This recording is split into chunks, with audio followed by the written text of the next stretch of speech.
Hello and welcome. Today we're doing a question from LeetCode called Simplified Path. It's a medium. We're going to jump right into it. You are given an absolute path for a Unix style file system which always begins with a slash.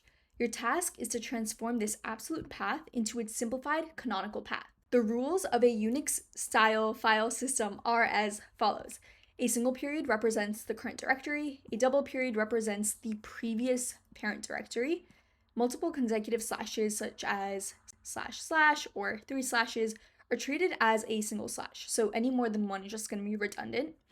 And any sequence of periods that does not match the rules above should be treated as a valid directory or file name. For example, triple period, quadruple period are valid directory or file names. So we're only concerned with the specific single period or double period. Everything else is valid.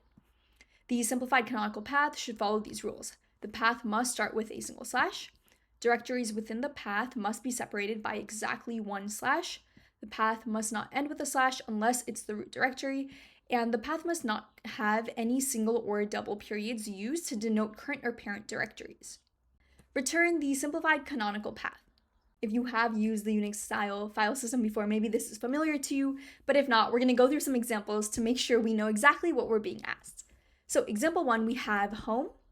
We never want to end with a slash, so we're just going to output home without that last slash. Example 2, we have home and foo, but here we have 2 slashes. More than one we said was redundant, so we don't want this extra slash over here, nor at the end. So we just have /home/foo. Example 3, we have home users documents, double period pictures. All a double period means is that we need to go back up to a parent directory. So if we were at home user, then documents, we have a double to go back up before documents. So that'll put us back at users. So we'll have home, user, and then pictures. These two sort of cancel each other out. And that's our output, home, user, pictures. Example 4, we just have a double period, but we have no directory to go up to. We're already at the root. So we're just going to stay at the root and we just output the single slash. And last example, we have a triple period. Anything that's not a single or double period is fine. It counts as a directory name. So this is just our directory, the triple period. Then we have A. Then we have a double period. So we go back up, meaning the A cancels out. We're only at this triple. Then we have B, C, again a double. So we no longer have this C. We just have the triple and B. Then we have D and the current directory, which is a single period. There's no need to add that on. It's redundant, just like our multiple slash problem. So we're not going to include any single period we come across. In the end, our output is going to be that triple directory followed by B, D, and nothing else. And we have some constraints over here. So how do we solve this? This is a basic Python syntax problem. We just need to be familiar with what functions we have available to us. So say we have an example similar to example 5 over here. And I'm just going to add a couple extra slashes. So one here and one here. This is the input example we're going to work through. We know we only want one slash, right? Any more than one is going to be redundant. And we know a slash separates out every directory. So what we can do is just split on our slash. So let's have a list that takes in path and splits on that slash. Now, what this is going to output is a list. So LST is currently going to hold a list of everything that the slash splits. So there's nothing before this first one. So it's going to be the empty string. Then what's after this first one? It's our triple dot directory. Then we have nothing after this slash. So that's going to be empty again. After this one, we have A, then our double period, nothing over here, then a B, a C, double period, and double period, the single period, and finally the empty string after this over here. So this is what list holds right now. All we want to do is look for a couple special cases, our single period and double period. A double period means we just go back up a directory, so we'll cancel out anything we have before that double period. A single period we're going to ignore. It just means current directory. It's redundant. There's no use for it. And we're also going to ignore the empty strings because that means we have an extra slash, right? There's nothing in between over here. So we're just not going to add that to our final directory output. So how do we do this? All we want to do now is just loop through our list. So for directory in list, what are the checks we want to make?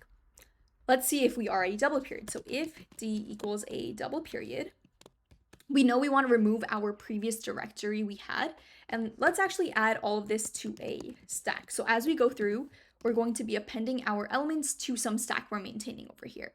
Meaning if we have a double period, we just want to remove the last element we had added onto stack, the last directory. And so we're just going to pop off what we have from stack, assuming it's not null. So if it is a double period and if stack, meaning there are elements in there, we just pop. So stack dot pop. What are our other special cases? We have the single period and we have the empty string. Both of these we want to ignore. They're redundant. So if that's not the case, if D does not equal our empty string or D does not equal the single period, we want to add whatever we have to our stack. So stack dot append our D. And we can change this to be an elif.